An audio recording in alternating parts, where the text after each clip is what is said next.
Bismillahirrahmanirrahim.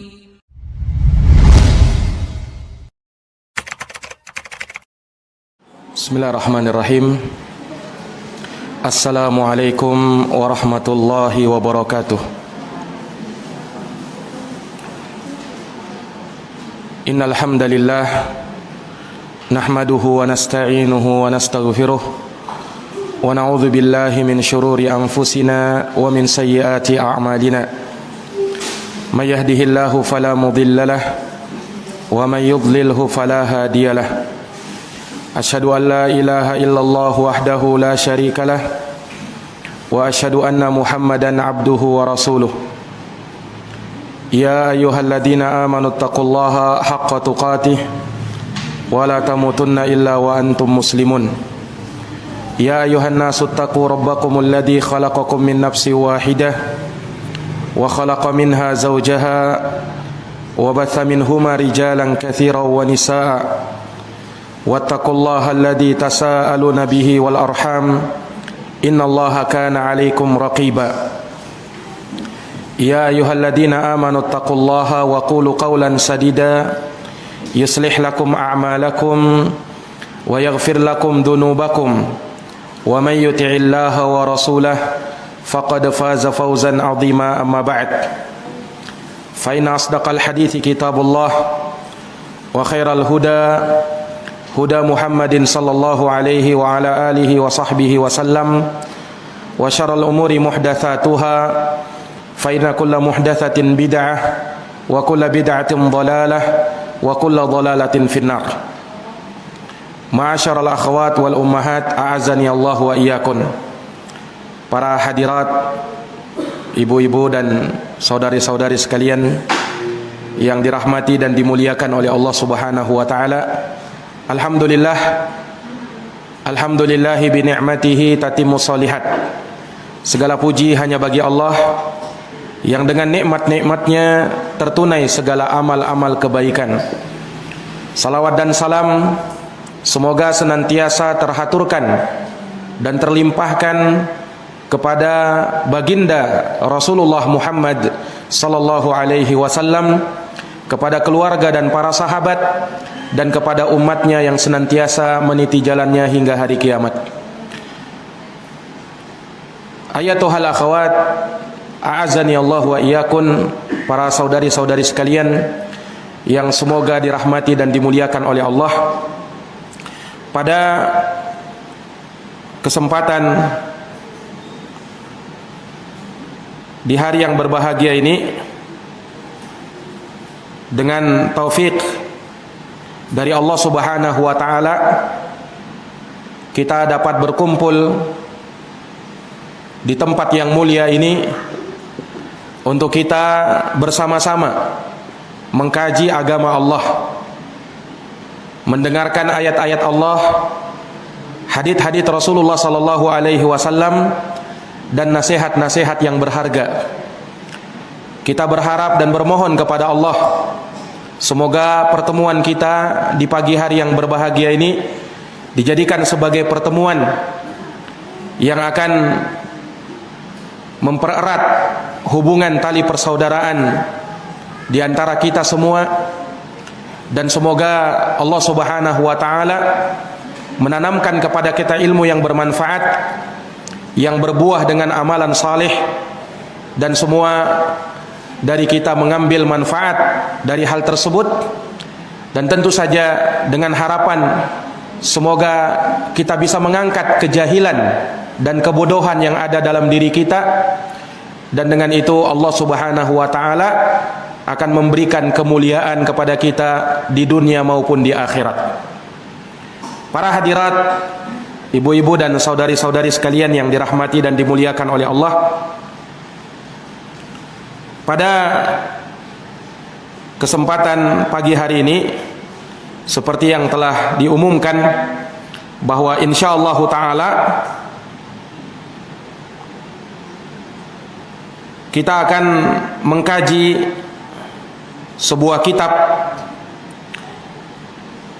berkaitan dengan wanita muslimah salafiyah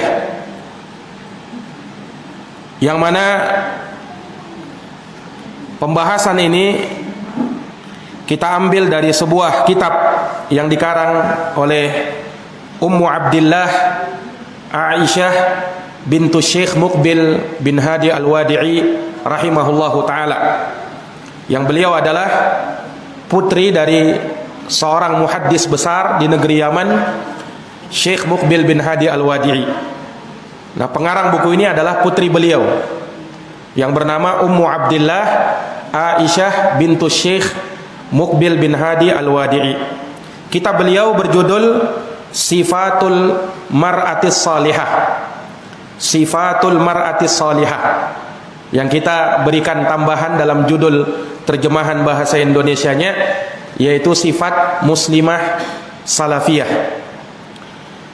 Karena apa yang beliau paparkan di dalam buku ini, ya, ini merupakan sifat wanita-wanita sesuai dengan pemahaman para salafus saleh. Wanita yang berada di atas hal tersebut maka disebut dengan seorang wanita muslimah salafiyah. Salafiyah artinya yang berpegang teguh dengan jalannya para salaf, yaitu ulama-ulama terdahulu di 3 generasi terbaik, yaitu generasi para sahabat, para tabi'in, dan para atba'ut tabi'in. Orang yang mengikuti jalan mereka disebut dengan salafi bagi seorang laki-laki dan salafiyah bagi seorang perempuan. Dan itu sudah menjadi kewajiban kita semua untuk berada di atas jalannya para salaf dan meniti jalan mereka. Sebab dengan berjalan dan berpemahaman sesuai dengan pemahaman mereka, kita akan diberikan keselamatan di dalam memahami agama ini. Karena mereka adalah orang-orang yang dijamin dan mendapatkan pujian dari Allah Subhanahu wa taala. Keimanan mereka dijadikan barometer untuk keimanan yang lainnya. Oleh karenanya Allah berfirman di dalam Al-Qur'an, "Fa in amanu bimithli ma amantum bihi faqad ihtadaw." Jikalau mereka beriman seperti imannya kalian, yaitu para sahabat, niscaya mereka akan mendapatkan petunjuk. Ini menunjukkan bahwa jaminan keselamatan dari seseorang, apakah dia mendapat petunjuk atau tidak, manakala dia mengikuti jalannya para salaf, yaitu mereka yang berada di generasi terbaik yang dipuji oleh Nabi, khairun nasi qarni tsummal ladina yalunahum tsummal ladina yalunahum. Sebaik-baik manusia adalah mereka yang berada di zamanku, kemudian generasi setelahnya, kemudian generasi setelahnya. Dipuji oleh Nabi sallallahu alaihi wasallam. Maka umat yang terakhir datang, umat yang belakangan datang seperti kita, manakala menginginkan kebaikan, tidak ada jalan bagi kita kecuali dengan jalan mereka. Beragama sesuai dengan agama mereka. Itulah jalan keselamatan.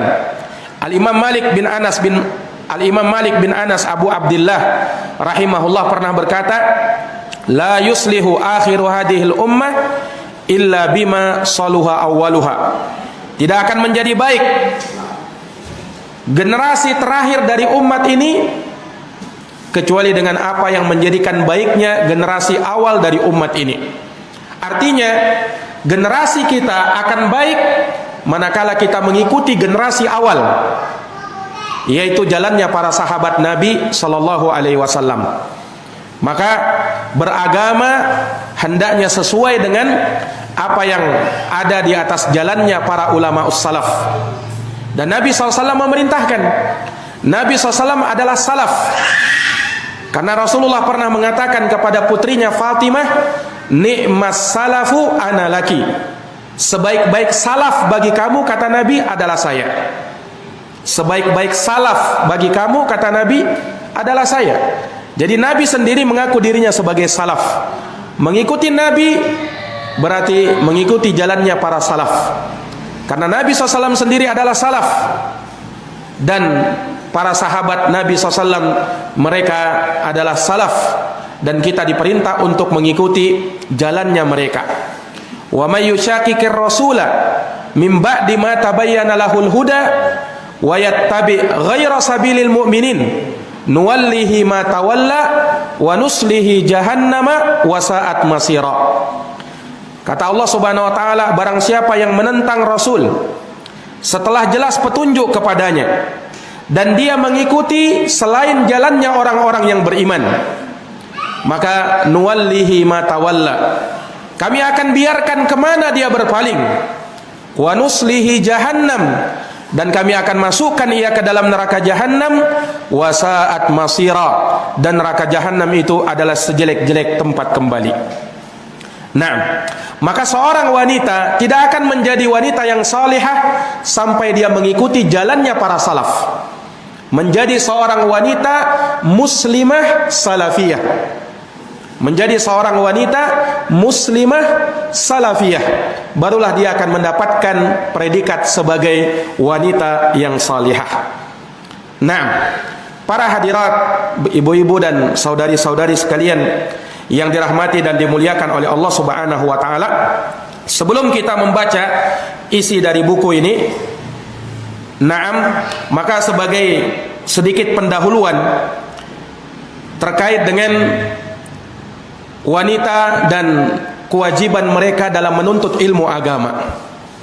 Karena kita sekarang berada di majelis ilmu, majelis yang dikatakan oleh Rasulullah SAW sebagai raudhatun min riyadil jannah. Dia adalah taman dari taman-taman surga. Majelis ilmu adalah taman dari taman-taman surga.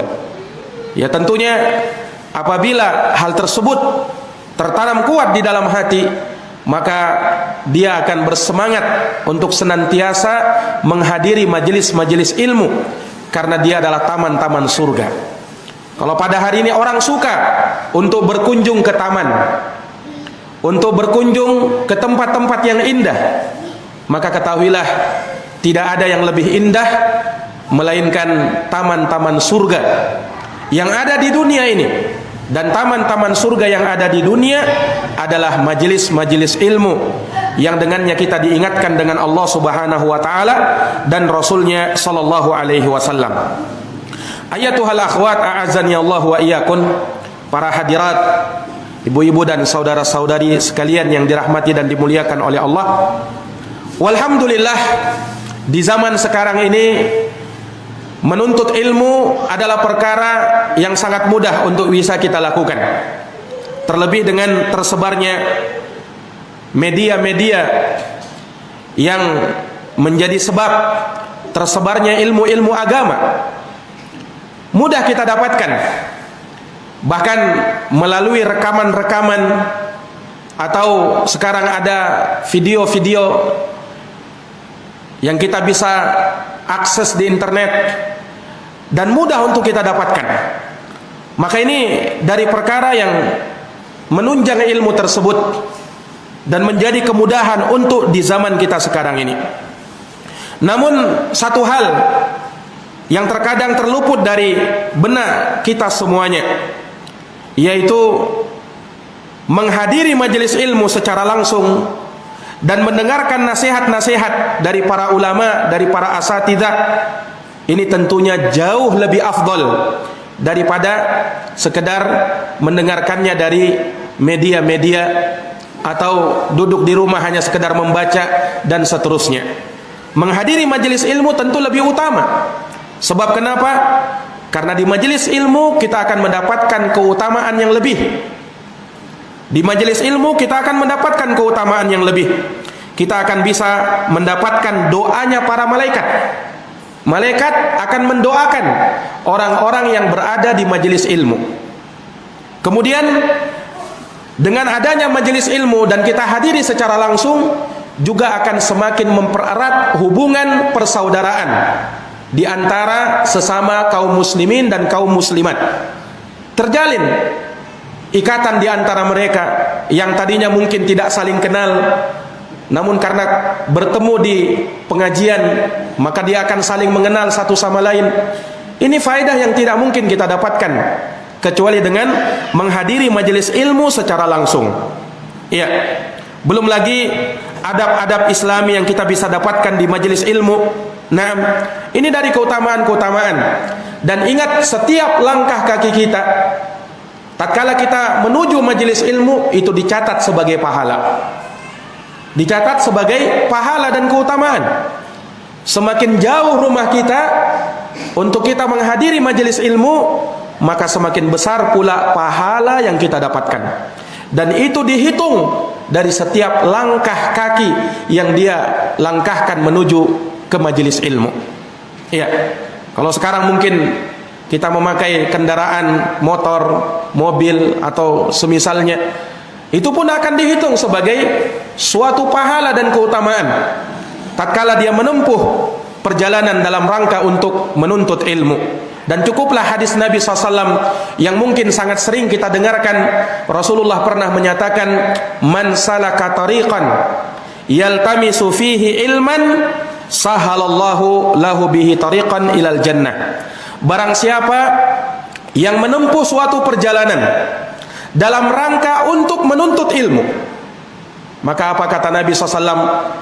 Akan dimudahkan baginya jalan menuju surga. Subhanallah. Ini tidak mungkin kita dapatkan kecuali dengan kita menghadiri majelis ilmu seperti ini. Allah mudahkan jalan kita menuju surga. Dan tentunya semua itu manakala dibarengi dengan niat yang ikhlas, hanya mengharapkan wajah Allah Subhanahu wa taala. Maka seorang penuntut ilmu, di awal kali yang harus dia perbaiki adalah niatnya.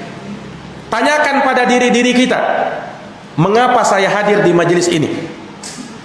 Tanyakan pada pribadi-pribadi kita, apa niat saya menghadiri majelis ilmu ini? Apakah hanya terpaksa atau hanya sekedar meramaikan suasana atau niat-niat yang lain? Ini yang harus kita perbaiki terlebih dahulu supaya kita bisa mendapatkan pahala yang optimal di majelis ilmu ini. Karena innamal a'malu binniyat. Amal-amal ditentukan oleh niatnya. Kalau niat kita sudah tidak benar, maka sia-sia kita menuntut ilmu manakala niat kita sudah tidak benar. Maka di awal kali yang harus kita benahi adalah niat-niat kita. Ikhlas karena Allah Subhanahu wa taala. Dan orang yang ikhlas dalam menuntut ilmu, kata para ulama, yaitu dia niatkan ketika dia menuntut ilmu untuk mengangkat kejahilan yang ada pada dirinya. Iya, untuk mengangkat kejahilan yang ada pada dirinya. Kita semua adalah orang-orang yang jahil, yang tidak tahu dan belum tahu apa-apa. Dengan kita belajar, maka kita akan tahu ilmunya.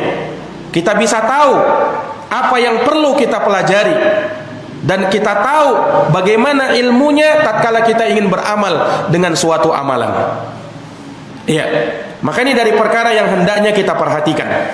Dan kaum muslimat, wanita-wanita muslimah, mereka adalah manusia-manusia yang penting untuk dijadikan sebagai seorang yang berilmu. Karena mereka secara umum masuk dalam hadis Nabi SAW, tolabul ilmi faridatun ala kulli muslim. Menuntut ilmu adalah kewajiban atas setiap muslim. Muslim laki-laki maupun muslim perempuan. Sehingga menuntut ilmu hukumnya adalah wajib. Jangan sampai ada yang berkata menuntut ilmu hanyalah sunnah. Itu tidak benar. Menuntut ilmu baik bagi laki-laki maupun perempuan adalah kewajiban. Kewajiban mereka untuk mempelajari agamanya. Kewajiban mereka untuk menuntut ilmu. Berdasarkan hadis Nabi SAW tadi. Dan kalau kita lihat, sangat banyak contoh-contoh dari kaum muslimat yang mereka dikenal dengan ilmu. Dan ilmunya diambil bahkan oleh kaum Adam. Kaum pria juga mengambil ilmu dari sebagian wanita-wanita yang alimah, yang berilmu, dan meriwayatkan darinya pula. Ya. contoh yang paling nyata dalam hal ini, yang paling besar adalah seorang wanita alimah Siddiqah bintus Siddiq, yaitu Ibunda Aisyah radhiyallahu anha. Seorang yang dikenal sebagai wanita yang sangat alimah, wanita yang sangat berilmu. Bahkan Aisyah masuk di dalam 7 orang sahabat yang paling banyak meriwayatkan hadis dari Nabi. Dikenal ada 7 orang sahabat yang paling banyak meriwayatkan hadis dari Nabi. Dikumpulkan oleh Imam As-Suyuti rahimahullah dalam bait syair. Al-muqthiruna fi riwayatil athar Abu Hurairah, yalih Ibnu Umar, wa Anasun, wal habru kal khudri, wa Jabirun, wa zaujatun Nabi sallallahu alaihi wasallam. Orang yang paling banyak meriwayatkan hadis dari Nabi ada 7 orang. Yang pertama Abu Hurairah, yang kedua Ibnu Umar, yang ketiga Anas bin Malik, yang keempat Ibnu Abbas, yang kelima Abu Sa'id Al-Khudri, yang keenam Jabir bin Abdullah, dan yang ketujuh istrinya Rasulullah SAW, yaitu Aisyah radhiyallahu anha. Bayangkan, Aisyah masuk dalam 7 orang ya yang terbanyak meriwayatkan hadis dari Nabi. Yang mana 7 orang ini meriwayatkan hadis Nabi lebih dari 1000 hadis. Lebih dari 1000 hadis. Nah, bahkan Aisyah diunggulkan dan diistimewakan, dilebihkan daripada Khadijah radhiyallahu anha dari sisi ilmunya. Ulama beda pendapat, mana yang lebih utama, Ibunda Aisyah atau Ibunda Khadijah. Ulama berbeda pendapat sampai. Dan pendapat yang paling kuat dalam hal ini dirinci. Kata para ulama, Ibunda Aisyah lebih utama daripada Ibunda Khadijah dari sisi keilmuan. Maka Aisyah lebih utama.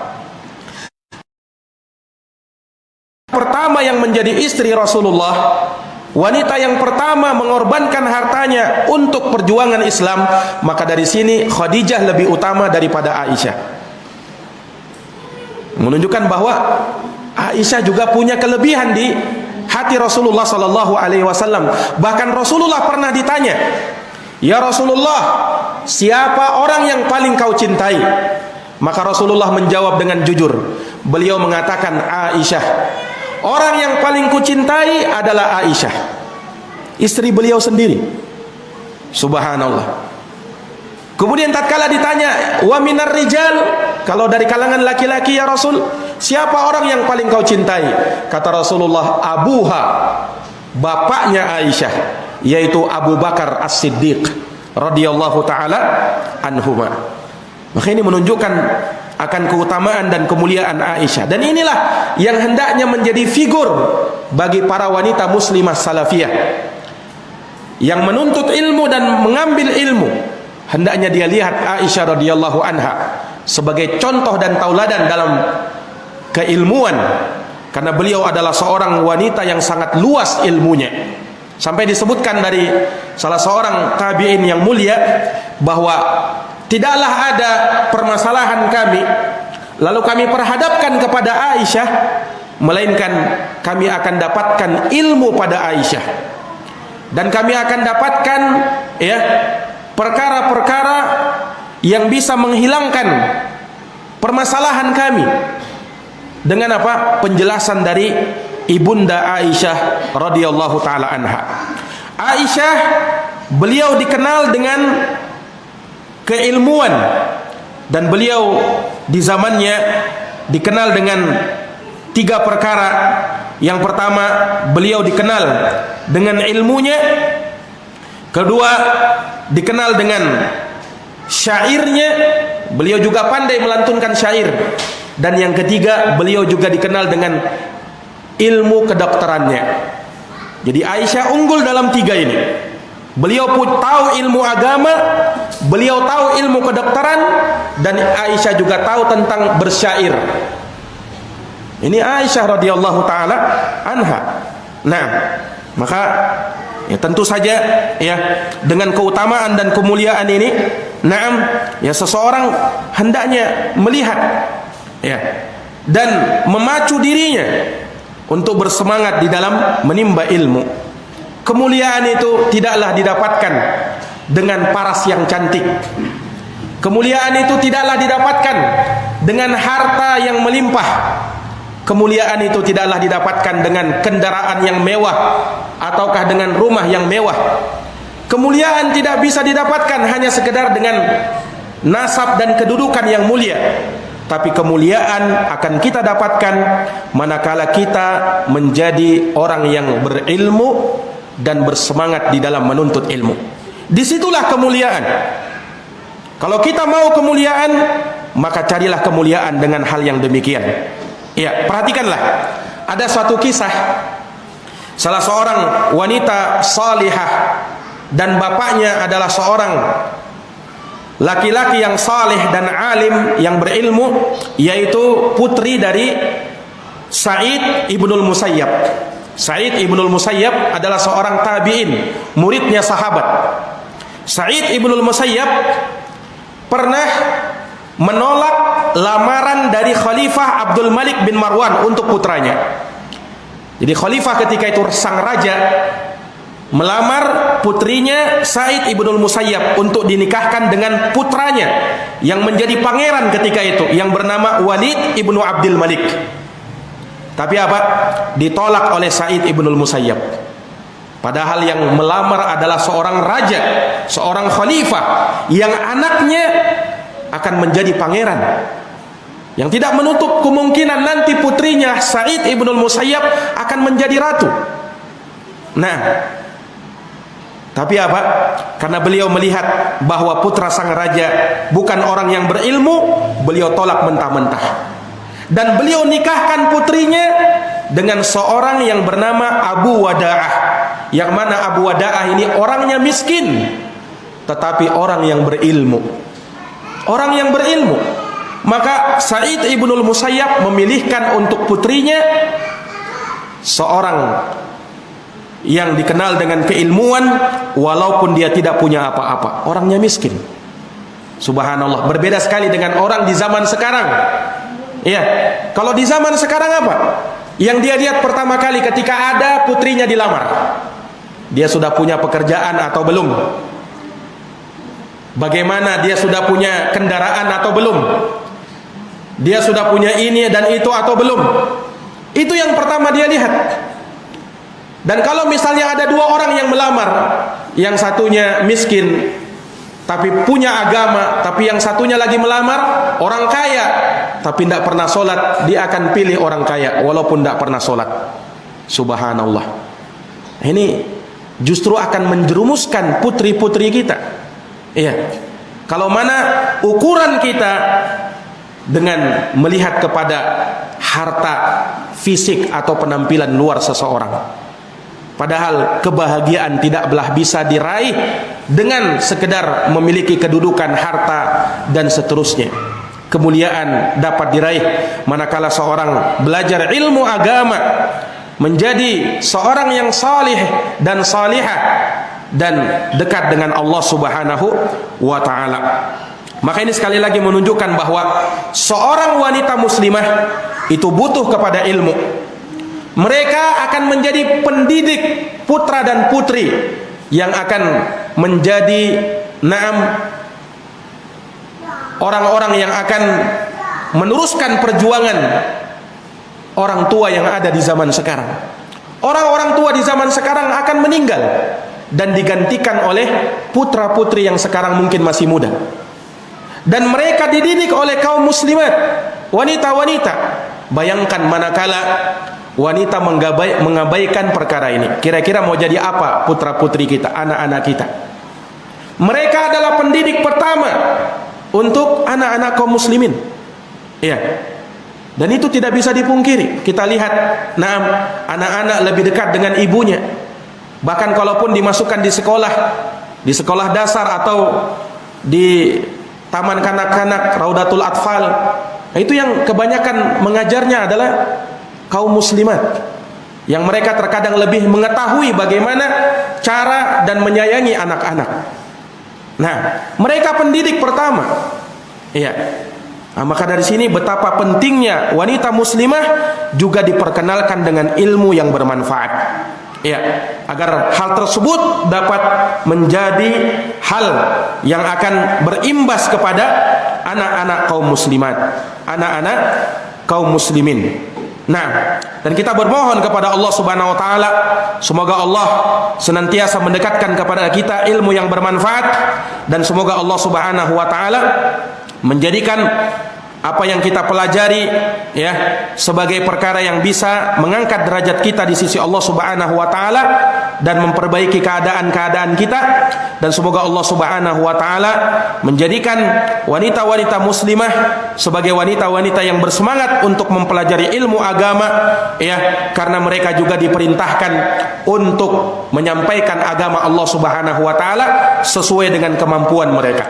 Makanya ayat di dalam Al-Qur'an wa qulna qaulan ma'rufa, di mana ini perintah Allah kepada para wanita, di mana Allah berfirman di surat Al-Ahzab ayat 32, wa qulna qaulan ma'rufa, dan ucapkanlah wahai para wanita ucapan-ucapan yang baik. Kata Ibnu Abbas rahimahullahu taala, maksudnya perintahkan mereka untuk ikut serta beramar ma'ruf nahi mungkar. Jadi beramar ma'ruf nahi mungkar, berdakwah jangan dikira hanya tugas laki-laki saja. Wanita juga mengambil andil dalam hal tersebut. Iya, karena seorang yang berdakwah tidak harus dia menjadi seorang ustadz atau ustazah, harus berbicara di depan orang banyak baru dia bisa berdakwah. Iya, tidak hanya sebatas itu. Tapi seorang misalnya mengajak orang lain, dan dia memberikan nasihat sepatah dua patah kata kepada orang lain, ucapan yang baik, itu pun dinilai sebagai dakwah. Ajak teman-teman kita, ajak orang lain di sekitar kita untuk mereka juga mempelajari agama. Sebagaimana kita pengen kita baik, maka tidak sempurna iman kita sampai kita pun menginginkan kebaikan itu ada pada orang lain. La yu'minu ahadukum hatta yuhibba li akhihi ma yuhibbu li nafsihi. Tidak beriman salah seorang dari kalian sampai dia cinta kepada saudaranya seperti dia cinta untuk dirinya sendiri. Iya, maka ini dari perkara yang hendaknya kita perhatikan. Ya, kita ajak saudari-saudari kita yang lain, kita ajak teman-teman kita yang lain untuk bisa mempelajari ilmu agama.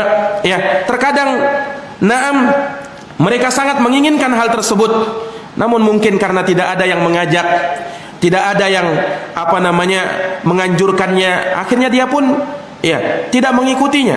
Tapi coba misalnya kita ajak mereka, kita berdakwah juga kepada mereka, maka barangkali ucapan kita kena dengan mereka dan mereka bisa mendapatkan hidayah dengan hal tersebut.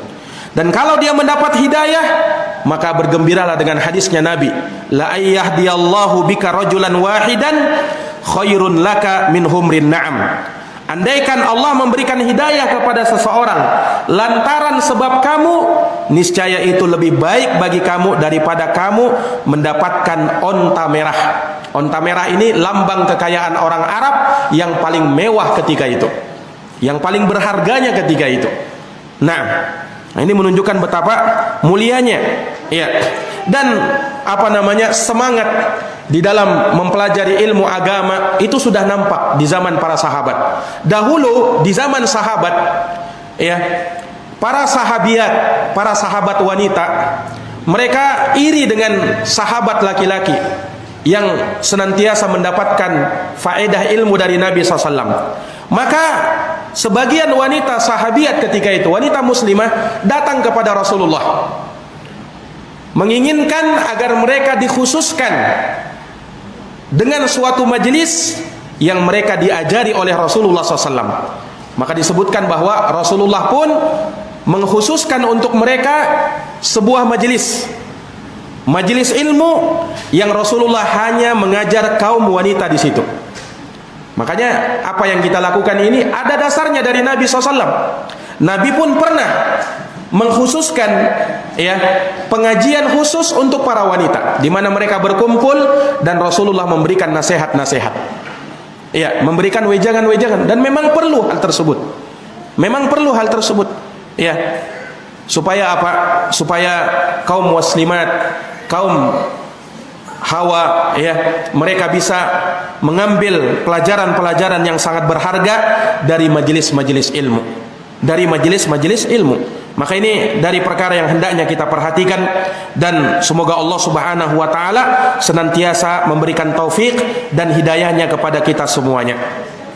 Ayatuhal akhwat, a'azani Allah wa iyyakum. Dan insyaallah taala kita akan membaca buku ini, ya, kitab ini, ya. Buku yang sangat bermanfaat, ya. Dan buku ini cukup tebal, ya. Ada sekitar 304 halaman, ya. Wallahu alam, saya belum tahu apakah sudah ada terjemahan bahasa Indonesianya, ya. Saya belum tahu.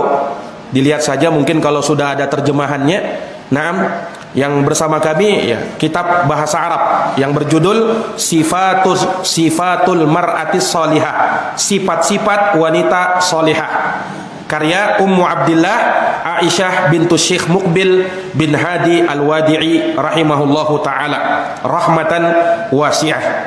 Nah, dan kaum muslimat yang dirahmati oleh Allah, jikalau anti ada pertanyaan nanti di akhir majelis, anti bisa catat pertanyaannya, baik pertanyaan yang berhubungan dengan materi ataukah pertanyaan yang lain, ditulis kemudian nanti dihadapkan ke kami.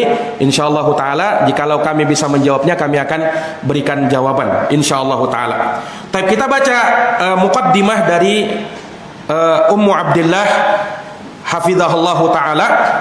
Di halaman yang kelima beliau menyebutkan, dan di sini mungkin kita tidak akan membacanya secara letterlet karena tentunya membutuhkan waktu untuk hal tersebut. Kita akan baca poin-poin yang penting, dan selebihnya kita akan terjemahkan dengan bahasa yang bebas saja. Iya. Ayatuhal akhwat, a'azzani Allah wa iyyakum. Ibu-ibu sekalian dan para hadirat, para akhwat, para saudari-saudari yang semoga dirahmati oleh Allah. Disebutkan oleh pengarang di sini, setelah beliau mengucapkan hamdalah dan bersalawat kepada Rasulullah serta bertasyahud, mengucapkan asyhadu an la ilaha illallah wahdahu la syarikalah wa asyhadu anna Muhammadan abduhu wa rasuluh.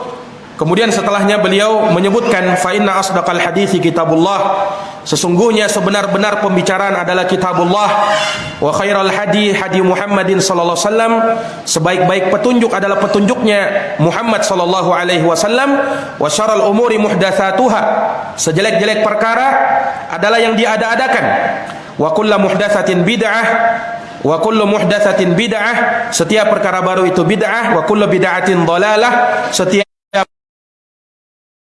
hambanya untuk beribadah kepada Allah semata, sesuai dengan firman Allah di surat Az-Zariyat ayat 56. Allah berfirman, wa ma khalaqtul jinna wal insa illa liya'budun, tidaklah kucipta jin dan manusia kecuali agar mereka beribadah kepadaku.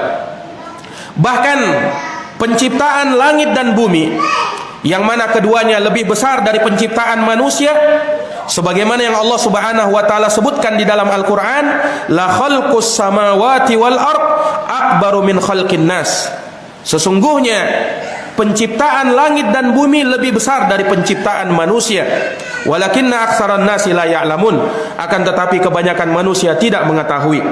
Nah, penciptaan langit dan bumi yang lebih besar dari penciptaan manusia ini pun Allah ciptakan, ya, untuk menegakkan agama dan syariat Allah. Jadi terciptanya langit dan bumi itu untuk menegakkan agama Allah, untuk menegakkan syariat Allah. Sebagaimana Allah firmankan di surat Sad ayat 27. Allah berfirman, "Wa ma khalaqanas samaa'a wal ard", dan tidaklah kami menciptakan langit dan bumi, wa ma bainahuma batila, dan apa yang ada di antara keduanya dengan sia-sia, tidak. Dzalika dzannul ladina kafaru, itulah sangkaan orang-orang kafir. Fawailul lil ladina kafaru minan nar, maka kecelakaanlah bagi orang-orang kafir dari azab api neraka. Dan juga Allah berfirman di surat Al-Ahqaf ayat yang ketiga. Kata Allah Subhanahu wa taala, "Ma khalaqanas samawati wal arda wa ma bainahuma illa bil haqq wa ajalin musamma." Tidaklah kami menciptakan langit dan bumi dan apa yang ada di antara keduanya kecuali dengan kebenaran dan dengan batas waktu yang telah ditentukan. Walladzina kafaru, adapun orang-orang kafir, amma undiru mu'ridun, mereka berpaling dari peringatan Allah Subhanahu wa taala. Dan Allah menyatakan, wa ma khalaqanas samaa'a wal arda wa ma bainahuma la'ibin. Tidaklah kami mencipta langit dan bumi berikut apa yang ada di antara keduanya untuk bermain-main. Sebagaimana dalam surat Al-Anbiya ayat 16. Dan selainnya dari ayat-ayat yang sangat banyak, ya. Dan hal tersebut tidak lain dan tidak bukan melainkan akan keagungan kedudukan penghambaan kepada Allah Subhanahu wa taala. Dan perlu kita ketahui bahwa yang namanya ibadah itu Allah wajibkan kepada manusia, entah dia laki-laki ataukah perempuan. Laki-laki dan perempuan dia menempati hal yang sama, porsi yang sama untuk beribadah kepada Allah. Dengan ibadah inilah wanita bisa mulia, bahkan terkadang lebih daripada laki-laki. Secara umum laki-laki dilebihkan oleh Allah daripada wanita. Ini secara umum. Allah lebihkan laki-laki daripada wanita sebab mereka yang menjadi pemimpin. Ar-rijalu qawwamuna 'alan nisa bima faddalallahu ba'dahum 'ala ba'd. Laki-laki adalah pemimpin bagi wanita karena sebab Allah lebihkan sebagian mereka atas sebagian yang lain. Secara umum seperti itu. Namun terkadang ada sebagian wanita lebih mulia daripada laki-laki. Apa yang membedakan?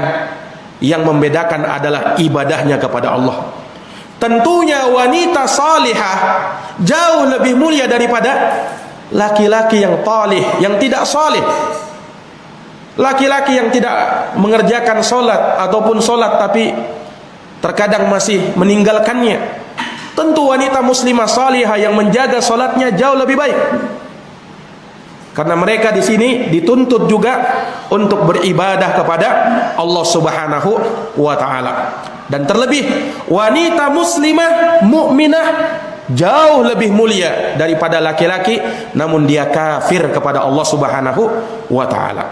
Ya, maka para hadirin yang dirahmati dan dimuliakan oleh Allah Subhanahu wa taala, yang namanya kesalihan ibadah kepada Allah Subhanahu wa taala tidak akan bisa terwujud baik bagi laki-laki maupun perempuan yang beriman kecuali dengan menempuh jalan yang lurus, manhaj yang lurus, dan dia berpegang dengan syariat Allah Subhanahu wa taala yang bijaksana. Ya.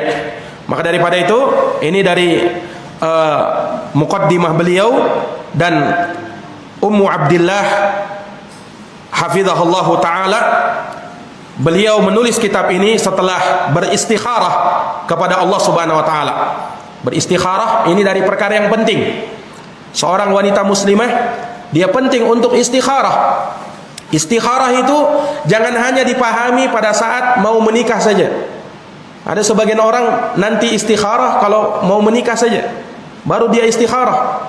Ya. Padahal yang namanya istikharah itu perkara yang hendaknya kita lakukan dalam kita menghadapi permasalahan-permasalahan apa saja. Kita mau safar, istikharah. Kita mau belajar, istikharah. Dalam perkara-perkara yang kita anggap penting dan kita ingin meminta petunjuk kepada Allah Subhanahu wa taala, lakukan istikharah. Lakukan istikharah. Nah, ini dari perkara yang hendaknya diperhatikan. Makanya Ummu Abdillah hafizahullah ketika mengarang kitab ini, beliau beristikharah. Istikharah artinya minta kepada Allah Subhanahu wa taala petunjuk, pilihan yang terbaik dalam perkara yang beliau ingin lakukan dari amal kebaikan. Ya. Maka beliau beristikharah, kemudian mengumpulkan beberapa sifat-sifat wanita salihah yang ada di dalam Al-Quran dan Sunnah Nabi SAW, yang mana hal tersebut bisa menjadi perkara yang membantu untuk diri beliau dan untuk kaum muslimat secara umum, wanita-wanita salihat, untuk bisa mengambil manfaat darinya, berbekal darinya untuk nanti berjumpa kepada Allah Subhanahu wa taala di kehidupan yang kekal abadi.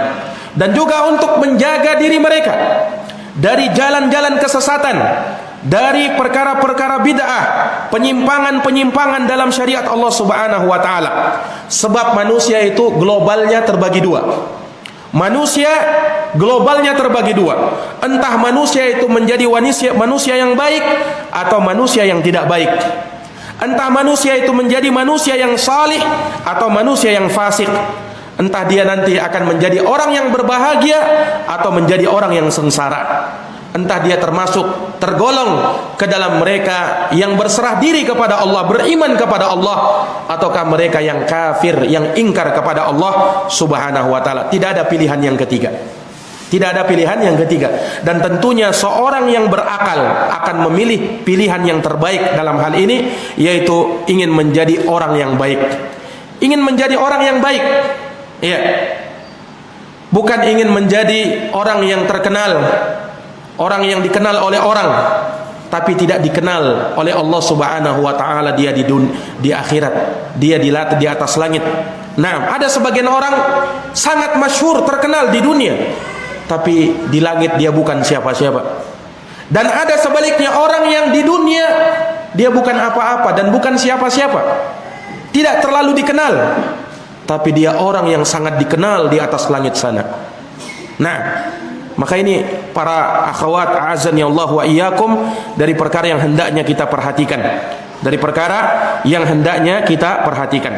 Maka dari perkara yang Allah Subhanahu wa taala mudahkan ya kepada beliau ya untuk mengumpulkan dalil-dalil tentang permasalahan ini, ya walaupun beliau dengan rendah hati mengatakan bahwa kitab ini tidaklah melingkup seluruh pembahasan terkait dengan wanita atau sifat wanita-wanita salihah, namun dengan pertolongan dari Allah Subhanahu wa taala beliau mengumpulkan hal yang banyak ya yang bisa menjadi pegangan bagi kita, pegangan bagi seorang wanita salihah, wanita muslimah salafiyah di dalam menjalani hidup ini, baik dia sebagai seorang wanita yang masih bujangan, belum punya suami, masih menjadi seorang putri, dia punya kedua orang tua, ataukah dia sudah menjadi seorang istri, punya suami, ataukah dia menjadi seorang ibu, punya anak-anak, atau dia sebagai apa saja, maka buku ini, isi di dalam kitab ini bisa menjadi pegangan bagi mereka semuanya. Ya, tentunya agar hal tersebut lebih baik di dalam kehidupan mereka dan hal tersebut bisa berimbas kepada orang-orang yang ada di sekitar mereka. Para akhwat a'azzani Allahu wa iyyakum. Dan dari apa yang beliau sebutkan ya, beliau juga menyebutkan perkara-perkara yang lain, yakni di masa sekarang ini, di masa yang kita tidak pungkiri terlalu banyak fitnah di sana sini. Terlalu banyak perkara-perkara yang bisa memalingkan wanita muslimah dari kebenaran. Terlalu banyak perkara-perkara yang bisa membuat wanita-wanita itu menyimpang. Iya, dan kita bisa saksikan kehidupan kita sekarang. Iya. Kita bisa lihat bagaimana keadaan kaum muslimat pada hari ini. Subhanallah. Naam. Walaupun walhamdulillah mulai banyak wanita-wanita yang sudah diberi taufik oleh Allah Subhanahu wa taala, tapi di sana terlalu banyak propaganda-propaganda dari orang-orang kafir yang ingin merusak kaum muslimat dengan cara-cara mereka untuk apa? Untuk menjerumuskan mereka ke dalam jurang kenistaan, jurang kehinaan. Nah, ini sebagai misi utama mereka, karena mereka beranggapan kalau wanita-wanita sudah rusak maka akan mudah dan akan menjadi perusak bagi laki-laki yang lain. Ya, kalau wanitanya sudah rusak, maka yang laki-laki akan tinggal mengikut. Nah, ini bahayanya. Tapi kalau wanitanya menjadi baik, maka insyaallah taala hal tersebut akan menjadi kebaikan bagi generasi-generasi setelahnya. Karena sebagaimana yang telah kita sebutkan, bahwasanya wanita adalah pendidik pertama bagi anak-anak mereka yang akan meneruskan masa depan bagi agama ini, bagi negeri ini, dan Allah Subhanahu wa taala akan memberikan penjagaan kepada mereka.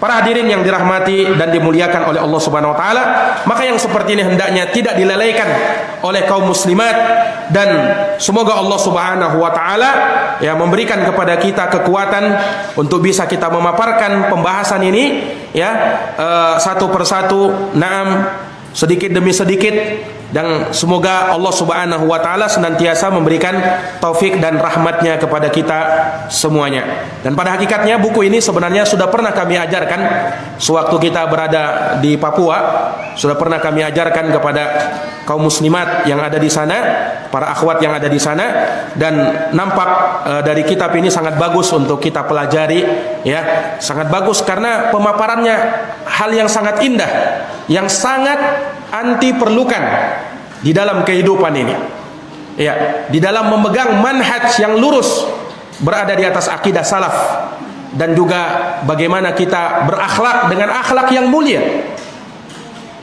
bagaimana kita bisa beradab dan menjadi wanita yang terbaik di sisi Allah Subhanahu wa taala, menjadi wanita yang terbaik di sisi Allah Subhanahu wa taala. Dan insyaallah taala untuk pembahasan ini akan kita paparkan di pertemuan-pertemuan yang akan datang. Insyaallah taala akan kita rutinkan kalau tidak ada halangan pada setiap hari Sabtu ya, di jam yang sama insyaallah taala, dan semoga Allah memberikan senantiasa kepada kita taufik dan hidayahnya. Wallahu alam bissawab. Ya, sebelum kami tutup, kalau ada pertanyaan dari para akhwat atau ummahat, kami persilahkan.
Baik, kalau tidak ada, kita akhiri saja pertemuan kita pada pagi hari ini, dan kita tutup bersama kajian kita dengan doa kafaratul majlis. Subhanakallahumma wa bihamdika asyhadu an la ilaha illa anta astaghfiruka wa atubu ilaik. Walhamdulillahirabbil alamin. Wassalamualaikum warahmatullahi wabarakatuh.